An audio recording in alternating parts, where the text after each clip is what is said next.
Very pleasant vanakkam to everyone. In this session, you will learn about the law of conservation of angular momentum. Statement: conservation of angular momentum. Kona unda mara vidhi. When no external torque acts on the body, the net angular momentum of a rotating rigid body remains constant. This is known as law of conservation of angular momentum. No external torque அப்படின்னு சொல்லலாம், or in the absence of external torque அப்படின்னு சொல்லியும் சொல்லலாம். when அப்படின்னா எப்போ, no external torque புற திருப்பு விசைங்கிறது இல்லை. எங்கே இல்லை? acts on the body, பொருளின் மீது செயல்படலை. அப்போது the net angular momentum of rotating rigid body, அப்போ சுழண்டுக்கிட்டு இருக்கிற அந்த திண்ம பொருளோட நிகர கோண உந்தம் அப்படிங்கிறது மாறாது அப்படின்னு அர்த்தம். This is very very important 2 mark statement. State the law of conservation of angular மொமெண்டம்னு சொல்லி 2 marksல கேட்பாங்க. When no external torque acting on the body, the net angular momentum of a rotating rigid body remains constant. This is known as the law of conservation of angular momentum. வெளிப்புற திருப்பு விசைங்கிறது செயல்படாத வரைக்கும் சுழலும் திண்ம பொருளோட மொத்த கோண உந்தம் அல்லது நிகர கோண உந்தம் அப்படிங்கிறது மாறாது. கோண உந்தத்துக்கான சமன்பாடு என்னது? கோண உந்தத்தை சார்ந்த திருப்பு விசைக்கான சமன்பாடு பார்த்திங்கன்னா tau is equal to dl divided by டிடின்னு படிச்சிருக்கோம். டவ் அப்படிங்கிறது டார்க் திருப்பு விசை, எல் அப்படின்றது ஆங்குலர் மொமெண்டம், டிஎல் பை டிடின்றது angular momentum. That means change in angular momentum with respect to டைமை தான் நம்ம டார்க் அப்படின்னு சொல்கிறோம். இங்கே எல் அப்படிங்கிறது கான்ஸ்டன்ட்டுன்னு சொல்கிறோம். angular momentum, in the absence of external torque, the total angular momentum of that rigid body, especially rotating rigid body, is a constant. அப்போது கான்ஸ்டண்ட்டை differentiate பண்ணும்போது தான் அதனோட வேல்யூ 0. அப்போ டிஎல் பை டிடிங்கிறது எல்லுங்கிறது கான்ஸ்டண்ட்டாக இருந்துச்சுன்னா தான் இந்த டேர்மை டிஃப்ரென்ஷியேட் பண்ணும்போது டவ் அப்படின்றது 0வாக மாறும். அதான் if tau is equal to 0, then L is equal to a constant. As the angular momentum is L is equal to I omega, இதையும் நம்ம படிச்சிருக்கோம். As the angular momentum is L is equal to I omega, the conservation of angular momentum could further be written for initial and a final situations. ஒருவேளை கோண உந்தம் L is equal to I ஒமேகாவாக இருந்துச்சு அப்படின்னா the conservation of angular momentum, கோண உந்த மாறா விதிப்படி or the law of conservation of angular மொமெண்டம்னு சொல்லலாம், could further be written for initial and final situations. ஆரம்ப மற்றும் இறுதி சூழ்நிலைகளுக்கு அதை எப்படி நாம் எழுதலாம் அப்படின்னு பார்த்தோன்னா,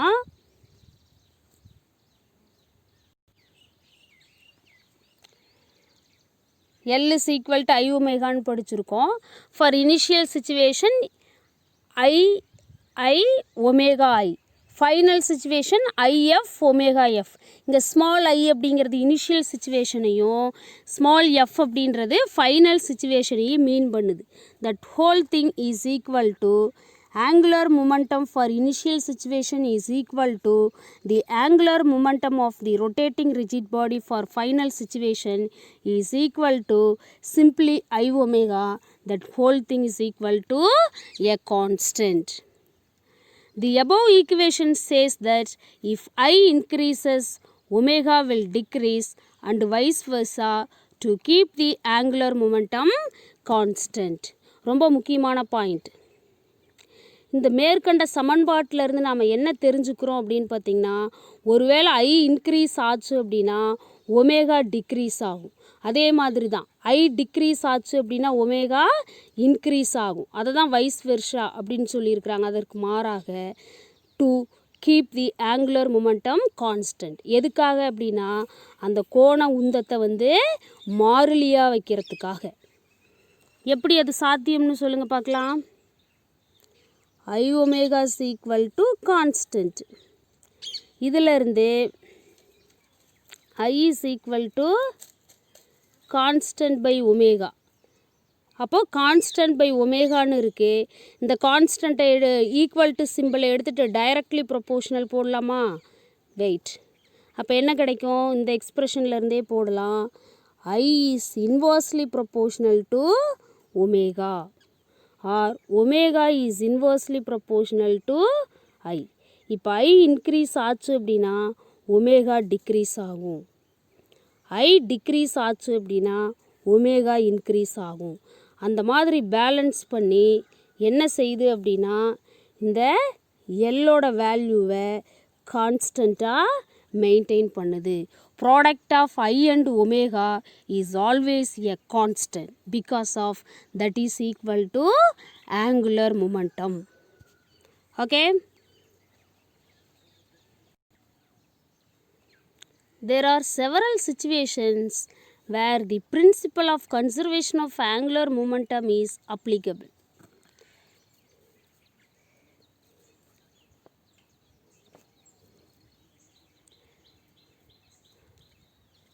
On the basis of principle of conservation of angular momentum, கோண உந்த மாறா விதியின் தத்துவமானது என்ன பண்ணுது? There are several situations are applicable. வெவ்வேறு பல சூழ்நிலைகளில் பயன்பாட்டில் இருக்குது. One striking example is an ice dancer as shown in the figure. ஒரு மிகச்சிறந்த உதாரணம் இப்போதைக்கு ஸ்ட்ரைக் அவுட் ஆகிறது எது அப்படின்னு பார்த்திங்கன்னா ஐஸ் நடன கலைஞரின் சுழற்சி விளையாட்டு. இந்த செஷனோட ஸ்டார்டிங்கில் 2 பேரலல் டயக்ராம் பார்த்தோம். ஒரு கேர்ள் வந்து 2 பொசிஷனில் நின்றுக்கிட்டு டான்ஸ் பண்ணாங்க. ஃபஸ்ட்டு பொசிஷனில் பார்த்திங்கன்னா கையை 2ஐயும் நீட்டி விட்டுருந்தாங்க. செகண்ட் பொசிஷனில் கை கட்டியிருந்தாங்க. The dancer spins slowly when the hands are stretched out, underline பண்ணுங்கள், and spins faster when the hands are brought close to the body. The dancer spins slowly. அவங்களோட சுழற்சி வந்து கம்மியாக இருந்திருக்கு. எப்போ அப்படின்னா when the hands are stretched out, கையை இப்படி வெளிப்பக்கம் நீட்டி இருக்கும்போது. அண்டு ஸ்பின்ஸ் ஃபாஸ்டர், வேகமாக சுழற்சி அடைஞ்சிருக்காங்க. எப்போ அப்படின்னு பார்த்திங்கன்னா hands are brought closer to each other, கைகளை 2ம் ஒன்றோட ஒன்று கொண்டு வந்து கட்டிக்கிட்டாங்க. அப்போ ஸ்பின்னிங் நேச்சர் வந்து ஃபாஸ்ட்டாக இருந்திருக்கு. இதுதான் ஐஸ் டான்ஸ் அப்படின்னு சொல்கிறது. இங்கே பாருங்கள், கையை நீட்டி விட்டுருக்காங்க. அப்போது ஐ வந்து லார்ஜாக இருந்திருக்கு, ஒமேகா வந்து ஸ்மாலாக இருந்திருக்கு. கையை நீட்டிக்கிட்டு இருக்கும்போது ஐ வந்து இன்க்ரீஸ் ஆகிருக்கு, அப்போ ஒமேகா டிக்ரீஸ் ஆகிருக்கு. எல் வந்து கான்ஸ்டண்ட்டாக மெயின்டைன் ஆகுது. Because of product of L and I and ஒமேகாங்கிறது தான் யார்? எல். இங்கே பார்த்தீங்க அப்படின்னா ஐ வந்து டிக்ரீஸ் ஆகிருக்கு, அதனால் ஒமேகா இன்க்ரீஸ் ஆகிருக்குது. அப்போ இன்க்ரீஸ் ஆகி product of I and omega is equal to L அப்படின்னு அந்த கான்ஸ்டன்ட் டேர்மை இங்கே மெயின்டைன் பண்ணுது இல்லைங்களா? அப்போது கையை நீட்டிக்கிட்டு இருக்கும்போது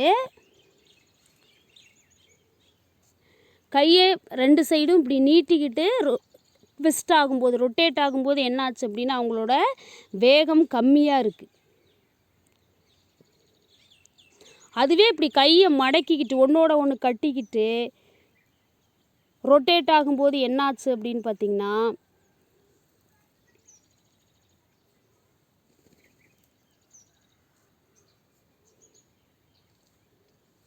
அவங்களோட வேகம் வந்து அதிகமாயிருச்சு.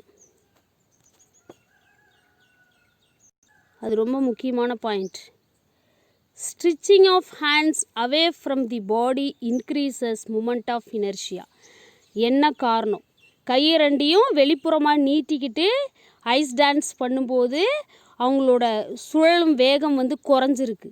பிகாஸ் ஆஃப் அதுக்கு என்ன காரணம் அப்படின்னு பார்த்திங்கன்னா, stretching hands away from the பாடின்னு வரும்போது மூமெண்ட் ஆஃப் இனர்ஷியா இன்க்ரீஸ் ஆகுது. ஐ வந்து இன்க்ரீஸ் ஆகுது. அதான் ஐ லார்ஜுன்னு போட்டிருந்தோம். இன்க்ரீஸ் ஆகுது. thus the angular velocity decreases resulting in slower spin. அப்போ ஒமேகா வந்து குறையுது, ஸ்மால் வேல்யூவாக இருக்குது. அதனால் என்ன ஆகுது அப்படின்னு பார்த்திங்கன்னா ஸ்லோவர் ஸ்பின், அவங்க மெதுவாக சுழற்சி அடைகிறாங்க. when the hands are brought closer to the body the moment of inertia வந்து டிக்ரீஸ் ஆகுது. பாடியை ஹேண்டை எப்போ பாடிக்கு க்ளோஸாக கொண்டு வராங்களோ அப்போ ஐ ஸ்மாலாக இருக்கும். அப்போ ஆட்டோமேட்டிக்காக ஒமேகா ஆங்குலர் வெலாசிட்டி ஹையஸ்ட்டாக இருக்கும். இங்கே எல் கான்ஸ்டன்ட்ன்றதை நீங்கள் மறந்துட வேண்டாம். ஒன்று இன்க்ரீஸ் ஆச்சுன்னா இன்னொன்று டிக்ரீஸ் ஆகுது, ஒன்று டிக்ரீஸ் ஆச்சுன்னா இன்னொன்று இன்க்ரீஸ் ஆகுது. அதனால் எல் கான்ஸ்டண்ட்டாக மெயின்டைன் ஆகுது. எதனால் கையை ரெண்டையும் க்ளோஸாக வச்சு பாடியோட ஒன்று க்ளோஸாக வச்சுக்கும் போது அவங்களோட ஸ்பின் ஃபாஸ்ட்டாக இருக்குது, சுழற்சி ஃபாஸ்ட்டாக இருக்குது அப்படின்னு பார்த்திங்கன்னா ஐ டிக்ரீஸ் ஆகுது, ஒமேகா இன்க்ரீஸ் ஆகுது. இது ரொம்ப முக்கியமான பாயிண்ட். இங்கே பாருங்கள் சொல்லியிருக்காங்க, thus angular velocity increases. ஐ டிக்ரீஸ் ஆகும்.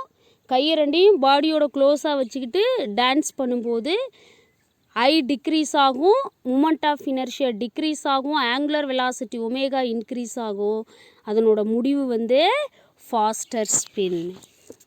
ஓகே, இன்னொரு எக்ஸாம்பிள் பார்க்கலாம்.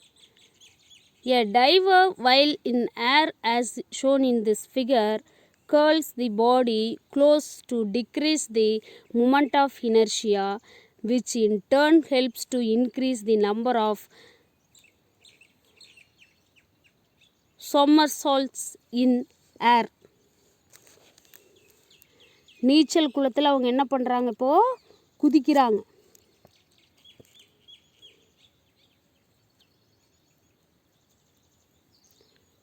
somersaults அப்படின்னா என்னது, குட்டிக்காரணம் போடுறது.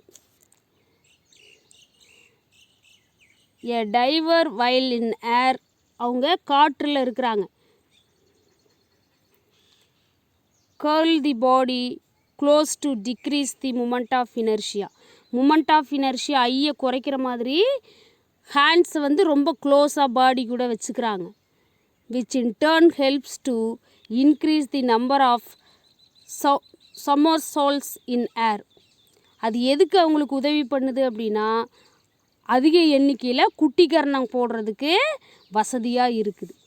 அதாவது நீச்சல் குளத்தில் உயரத்திலிருந்து குதிக்கிற நீச்சல் வீரர் தனது உடலை உட்புறமாக சுருக்கி கொள்வதன் மூலம் நிலைம திருப்பு திறனை குறைப்பது சுழற்சி வேகத்தை அதிகரிக்க உதவுவதால் காற்றில் பறந்து வரும்போது பல குட்டிக்கரணங்களை அவர் காற்றில் மேற்கொள்கிறார்.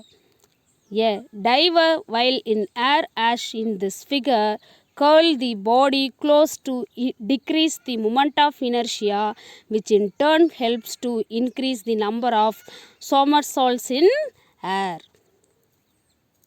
இங்கே பாரு, கைகளை அவங்க உடம்போட சேர்த்து பாருங்கள் வச்சுக்கிட்டாங்க. இது அடுத்த லெவல் ஸ்டேஜ் 4, 5, 6 தண்ணியில் குதிக்கிறாங்க, டைவ் அடிக்கிறாங்க இல்லையா. இந்த மாதிரி கையை பாடியோட ஒன்று சேர்த்து ரொம்ப க்ளோஸாக வச்சுக்கிறதுனால ஐ குறைஞ்சிருது. அதனால் ஒமேகா அதிகமாகுது. ஒமேகா அதிகமாக இருக்குது அப்படின்னா அவங்க ஃபாஸ்ட்டாக ஸ்பின், இந்த மாதிரி பல சுழற்சிகள் பல குட்டிகரணங்களை அடித்து தண்ணிக்குள்ளே டைவ் அடிக்கிறதுக்கு வசதியாக இருக்குது.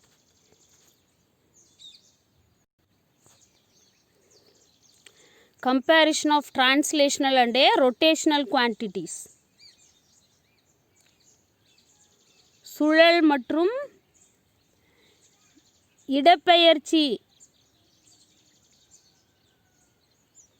காரணிகள் அல்லது இயக்கங்களுக்கான ஒப்பீடு.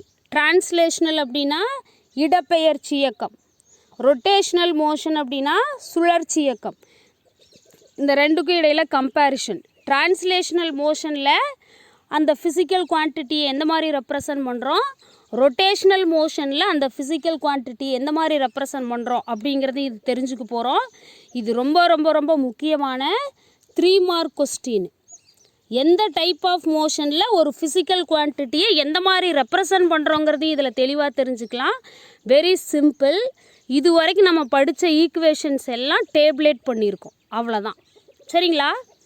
டிரான்ஸ்லேஷனல் மோஷனில் பாருங்கள், டிஸ்பிளேஸ்மெண்ட்டை வந்து எக்ஸுன்னு சொல்கிறோம். நேர்கோட்டு இயக்கத்தில் இடப்பெயர்ச்சி எக்ஸு. ஆனால் ரொட்டேஷ்னல் மோஷனில் வந்து அந்த டிஸ்பிளேஸ்மெண்ட்டுங்கிறது ஆங்குலர் டிஸ்பிளேஸ்மெண்ட். டிரான்ஸ்லேஷனல் மோஷனில் டிஸ்பிளேஸ்மெண்ட்டுங்கிறது லீனியர் டிஸ்பிளேஸ்மெண்ட்டு. அதுவே ரொட்டேஷ்னல் மோஷனில் டிஸ்பிளேஸ்மெண்ட் அப்படின்றது ஆங்குலர் டிஸ்பிளேஸ்மெண்ட்டு. அதை தீட்டான்னு சொல்கிறோம். Time for both type of motion same. Velocity in translational motion பார்த்திங்கன்னா v is equal to dx by dtன்னு சொல்கிறோம். Change in displacement with respect to time தான் வெலாசிட்டி. அதுவே ரொட்டேஷ்னல் மோஷனில் வெலாசிட்டியை ஆங்குலர் வெலாசிட்டின்னு சொல்கிறோம். That is omega is equal to d theta divided by dt. Change in angular displacement with respect to டைமை தான் ஆங்குலர் வெலாசிட்டி அப்படின்னு சொல்கிறோம். அடுத்தது டிரான்ஸ்லேஷனல் மோஷனில் ஆக்சிலரேஷனை வந்து ஏன்னு ரெப்ரசன்ட் பண்ணுறோம். That is equal to dv divided by dt. Change in velocity with respect to time தான் ஆக்சிலரேஷன். அதுவே ரொட்டேஷ்னல் மோஷனில் பார்த்திங்கன்னா ஆங்குலர் ஆக்சிலரேஷன்னு சொல்கிறோம். அதை ஆல்ஃபான்னு ரெப்ரசன்ட் பண்ணுறோம். D omega divided by dt. Change in angular velocity with respect to time தான் ஆங்குலர் ஆக்சிலரேஷன் அப்படின்னு சொல்கிறோம். அடுத்தது ஸ்மால் எம்மை மாஸுன்னு டிரான்ஸ்லேஷனல் மோஷனில் ரெப்ரசன்ட் பண்ணுறோம். அதுவே மாஸை வந்து மூமெண்ட் ஆஃப் இனர்ஷியா ஐ அப்படின்னு நம்ம ரொட்டேஷ்னல் மோஷனில் ரெப்ரசன்ட் பண்ணுறோம். இது தியரி இன்ட்ரோடக்ஷன்லேயே நம்ம படிச்சிருக்கோம். அடுத்து நம்ம யாரை பற்றி பேச போகிறோம் அப்படின்னா ஃபோர்ஸு. டிரான்ஸ்லேஷனல் மோஷனில் ஃபோர்ஸை எஃப்னு சொல்கிறோம். That is equal to ma. Product of mass and acceleration of the body is equal to applied ஃபோர்ஸ்ன்னு படிச்சிருக்கோம். அதுவே ரொட்டேஷ்னல் மோஷனில் ஃபோர்ஸை வந்து டார்க் அப்படின்னு சொல்கிறோம். That is tau is equal to I into alpha. அடுத்து டிரான்ஸ்லேஷனல் மோஷனில் linear momentum p is equal to எம்வின்னு சொல்கிறோம். ப்ராடக்ட் ஆஃப் மாஸ் அண்ட் வெலாசிட்டியை தான் மொமெண்டம்னு சொல்கிறோம். அதுவே ரொட்டேஷ்னல் மோஷனில் momentum of the object angular மொமெண்டம்னு சொல்கிறோம். That is L is equal to I omega. அடுத்தது டிரான்ஸ்லேஷனல் மோஷனில் இம்பல்ஸ் பார்த்திங்கன்னா del p is equal to F into del t. அதுவே இங்கே இம்பல்ஸ் இஸ் ஈக்குவல் டு இம்பல்ஸை வந்து del L that is equal to tau into del டின்னு சொல்கிறோம். இங்கே எஃப்க்கு பதிலாக இங்கே டவ் போடுறோம், பிக்கு பதிலாக எல் போடுறோம். அடுத்தது ஒர்க் டன் இன் டிரான்ஸ்லேஷனல் மோஷனில் பார்த்திங்கன்னா W is equal to F into S. Product of force and displacement. எஃப்ங்கிறது ஃபோர்ஸ், எஸ்ஸுங்கிறது displacement. That is equal to work டன்னு படிச்சிருக்கோம். இதுவே ரொட்டேஷ்னல் மோஷனில் பார்த்திங்கன்னா work done W is equal to tau into தீட்டான்னு சொல்கிறோம். இங்கே எஃப்க்கு பதிலாக டவுன்னு போடுறோம். ஏன்னா டிரான்ஸ்லேஷனல் மோஷனில் ஃபோர்ஸ் எஃப்பு, அதுவே ரொட்டேஷ்னல் மோஷனில் எஃப்ங்கிறது ஃபோர்ஸுங்கிறது டார்க்கு டவ்வு. டிஸ்பிளேஸ்மெண்ட் இங்கே எஸ்ஸு, இங்கே தீட்டா. அதனால தான் ரொட்டேஷ்னல் மோஷனில் ஒர்க் டன்னை வந்து W is equal to tau தீட்டான்னு சொல்கிறோம். அதே மாதிரி in translational motion kinetic energy K is equal to half mv ஸ்கொயர்னு சொல்கிறோம். இங்கே kinetic energy K is equal to half I omega square அப்படின்னு சொல்கிறோம். இங்கே டிரான்ஸ்லேஷனல் மோஷனில் எம்ங்கிறது மாஸ் ஆஃப் தி பாடி, வின்றது வெலாசிட்டி ஆஃப் தி பாடி. அதுவே ரொட்டேஷ்னல் மோஷனில் பார்த்திங்கன்னா ஐ அப்படின்றது மூமெண்ட் ஆஃப் இனர்ஷியா, ஒமேகா அப்படின்றது ஆங்குலர் வெலாசிட்டி. டிரான்ஸ்லேஷனல் மோஷனில் மாஸ்ன்னு சொல்லுவோம், இங்கே ரொட்டேஷ்னல் மோஷனில் மூமெண்ட் ஆஃப் இனர்ஷியான்னு சொல்லுவோம். இப்போ தான் நம்ம அதை படித்தோம் இல்லையா? அடுத்து பவரை வந்து டிரான்ஸ்லேஷனல் மோஷனில் எப்படி ரெப்ரசன்ட் பண்ணுறோம் அப்படின்னா power P is equal to F into வின்னு படிச்சிருக்கோம். நம்ம இந்த டெரிவேஷனே நான் உங்களுக்கு போட்டு காமிச்சிருக்கேன். The relation between power and velocity அப்படின்னு நான் போட்டு காமிச்சிருக்கேன். அதுவே ரொட்டேஷ்னல் மோஷனில் பவர் அப்படிங்கிறது P is equal to tau omega. இப்போ தான் அந்த டெரிவேஷனை வந்து நம்ம டெரைவ் பண்ணி முடித்தோம். இங்கே ஃபோர்ஸ் இன்ட்டு வெலாசிட்டி, இங்கே torque into angular velocity. This is very, very important understanding part and exam point of view topic. Read clearly and thoroughly. Okay.